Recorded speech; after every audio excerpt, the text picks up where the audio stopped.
It does sound kind of like, fake news. Even if it's bullshit, it's better than the current predicament. Shame Russia and Belarus. Yeah, that was a bit of a meme. You're either stopped at the border, so then you're just in Russia, or you're in Lithuania and you don't get stopped at the border. So you just send them back to Russia? Having a morality is sort of like a weakness in itself.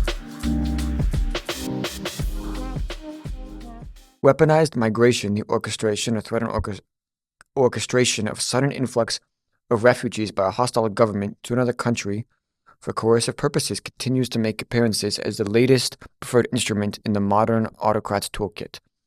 Using what was once a favorite strategy of leaders such as Cuba's Fidel Castro, Russia and Belarusian leaders have been accused in recent years of employing this irregular approach as a way to distract Western governments from other malign behavior by instigating political turmoil, forcing spending, and driving the reallocation of military forces to augment border security in Nordic and Eastern European states.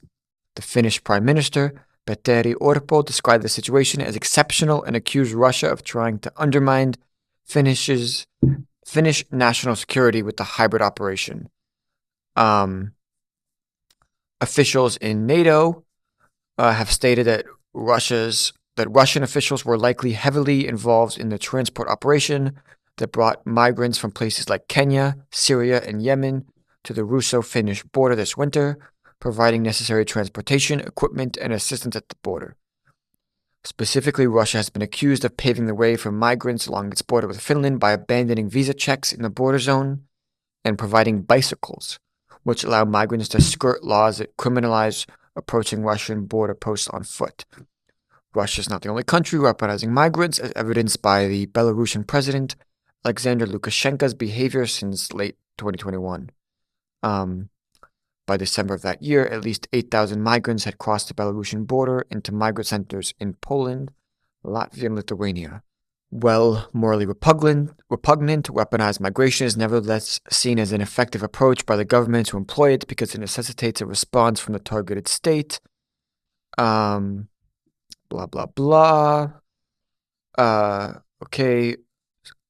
It's had severe economic impact. For example, the short-term and near-term financial costs of addressing organized migrant influxes have been significant for the Baltic states.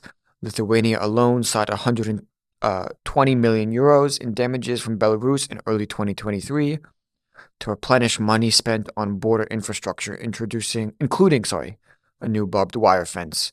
Further south, the Poland-Belarus border wall reportedly cost Warsaw 353 million euros.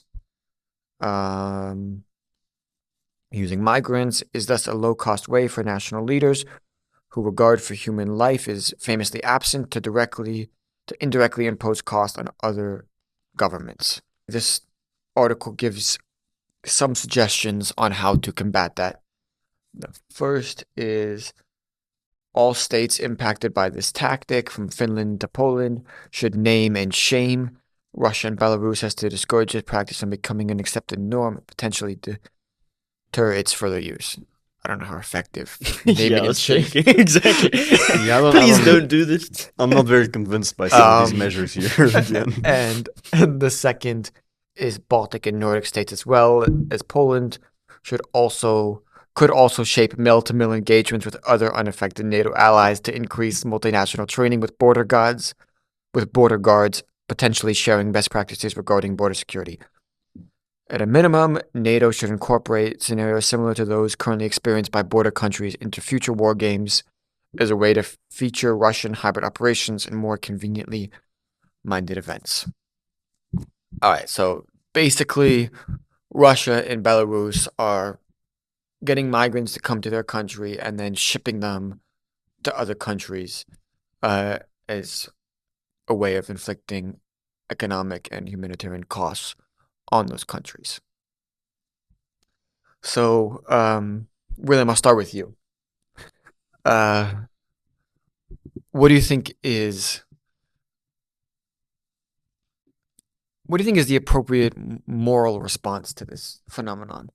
Because there is one solution, which is just like all of the migrants that Russia and Belarus are sending to these countries that are affected by are like, sorry, you can't come in. Get the fuck out of here. Just get Go completely back locked to your down. other countries. Now, in my opinion, that would probably be Russia and Belarus's response if these other countries Yeah. use the same tactics on them. But supposedly, right, these other countries, like Lithuania, Finland, Poland, care more about human rights Yeah. than Russia and Belarus, so they're not willing to do that. Mm-hmm. So I mean, If push comes to shove, I feel like they probably would. Whereas now it seems like it's just a slight annoyance. It's not like causing too much trouble. And obviously there's some problems, but I feel like if it was tested eventually, the human rights concerns would probably not be too paramount. mm. I mean, one question I had is like, it seems like this article is not attributing any agency to both the host countries from which they're coming from, but also the people that are coming, right? Like, what is Russia? One thing that's a little bit unclear to me is what are Russia and Belarus saying to these people that are like causing all of these people in these countries to come to their countries in the first place? Yeah, I mean, I'd never heard of this phenomenon before I read the article, so it did kind of confuse me a little because I'm not sure, what is it. When I first heard it, I thought it was like sort of a gunpoint situation. They just like force people out and say, right, go here. But I imagine it's not what's happening. I don't know, pay you money to leave. I don't know. I'm quite unclear on No, that. but I mean, like, how do they get them to Russia and Belarus in the first place? Yeah, and that's what I'm thinking.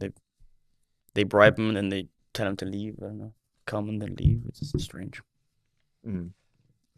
I mean, like, obviously, countries like Yemen, right? Situation is terrible, so the people want to get out. But I don't understand how you end up. You're right. Maybe it's like false promises. Like if you come here, we'll give you all of this. But presumably, right? These other countries should like catch on and be like, or sorry, not the other countries, but once it happens, people from these countries should be like, all right, I know it's bullshit. Well, I mean, depending on the country, Yemen, it might even if it's bullshit, it's better than the current predicament. Being shifted around and gone to wherever in order to be used as a tool. Might be okay with that. Yeah. But also think about it like, all right, let's say you're a migrant and you're in Yemen and your house is being bombed. Bombs are fighting every day in the streets, blah, blah, blah, blah. And then you get this opportunity and Russia's like, oh, come here and you're like, and I'll get shipped to Lithuania, right? And be in the EU. That's not such a bad outcome for them. Yeah, exactly. Yeah, I mean, you're either stopped at the border, so then you're just in Russia, or you're in Lithuania and you don't get stopped at the border. And they probably know they're probably not going to get stopped at the border to begin with. So, yeah, I mean, it's a clever tactic. I don't have that much to say about it.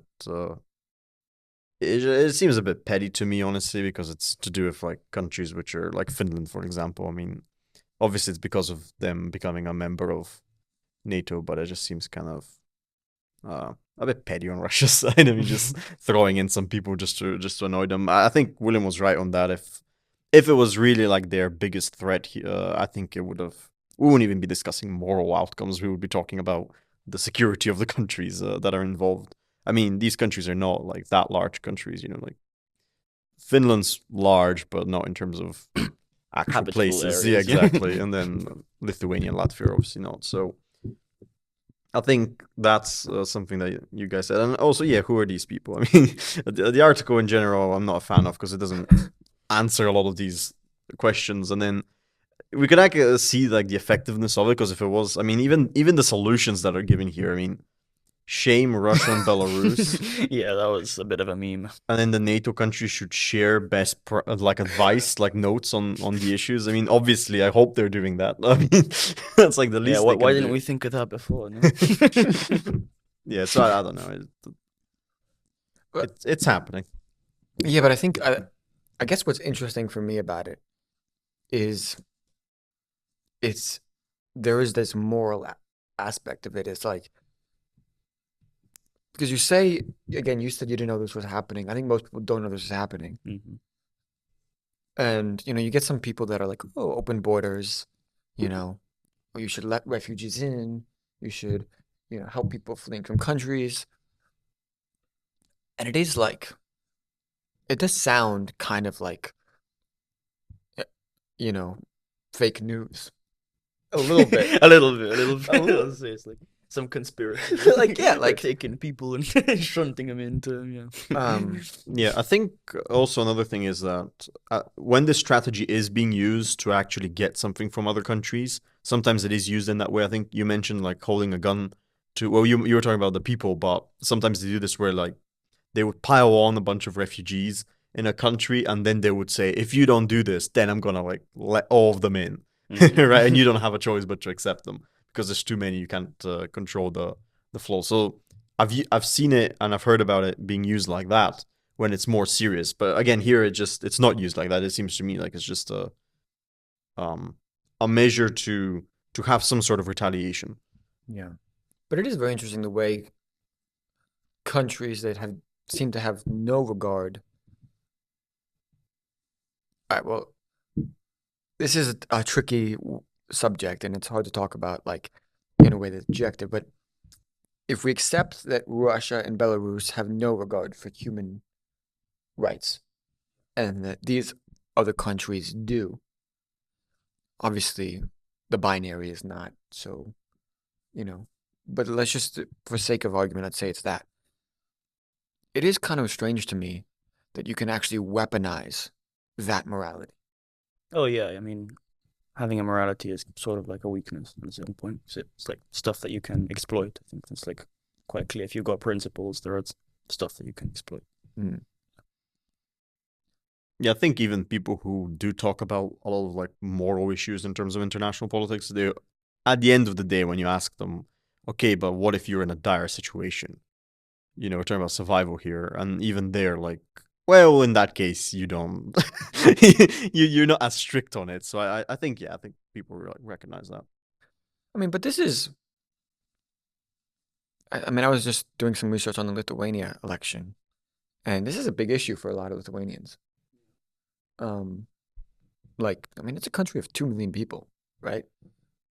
So if you have like, if the number, I don't know what the number is, but let's say the number increased to like 200,000 in a year.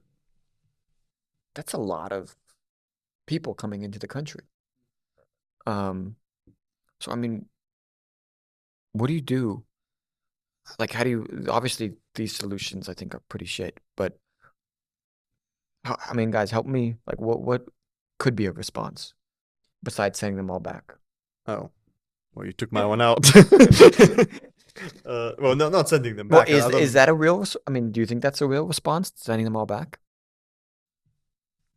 I mean, I don't see why they should let them in. I mean, maybe there's some sort of, again, I don't know. I mean, this is a poor article. It doesn't like give me any information about, again, we don't know who these people are. Are they being forced to be there? Where do they come from? And in what condition are they found at the border? Yeah, exactly. I mean, So like if they what are- happens if they're not let in? It's not really clear. Like, are they just gonna die? Are they Exactly. I gonna- mean, if I they're don't know. being like killed at the border if they don't get in, or if they're being maltreated, obviously then we would have a completely different situation. But if it's just, them being forced in, again, you guys mentioned it before, the alternative case. And in that case, I don't really see a reason that a country should be forced to accept them when it's clearly just a strategy to cause economic problems for that country.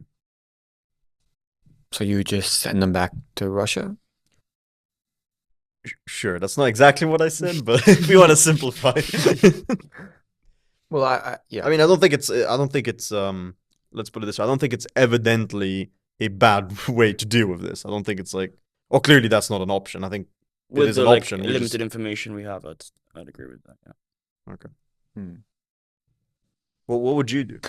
I don't know. That's why I asked you. Oh, okay. I mean, Well, it seems like you don't want to say denying them in or well, sending I them just back. feel like you're just gonna get into this like, we're sending them this direction, and you're sending them this direction, and you're sending them this direction, and you're sending them this direction, and it's just never gonna like. Well, no, you just don't let them in to begin with. So then, so you mean just like, but Russia's not gonna let them stay. That's what I said. I don't know what they're gonna do with Yeah. them, but if Russia is part of the benefits of this strategy actually is that you're not doing something overtly bad, because what you're doing is just transporting people, right? That's a lot of the reasons why people do this. So I mean, if they want to stay consistent with that, if they just don't, it's just be a failure of an operation, right? They're trying to get them in, they can't get them in. End of story, right? Now, again, we don't know what happens to them, so that's a different question. Okay, well, let's say hypothetically, for argument's sake, by sending them back, let's say it's like 100,000 people from Yemen. And by sending them back, Russia, you know that Russia is going to send them back to Yemen, where they're probably going to either starve to death or die. Then what is the solution? Is it the same? Depends on the cost of the country, right? If you can maintain them, then you don't send them back. Or if you can talk with your allies about it, then again, you don't send them back. But if you don't have any other options, then you send them back and you leave it up to Russia. Same thing? Yeah, I mean, I'd agree. I think if you wouldn't want to send them back, obviously that's a last resort. But you'd ideally try to like spread them out throughout all of Europe, I guess, so they harm as few countries as possible. But it's difficult to have that sort of organization, and most other countries are just gonna say no. So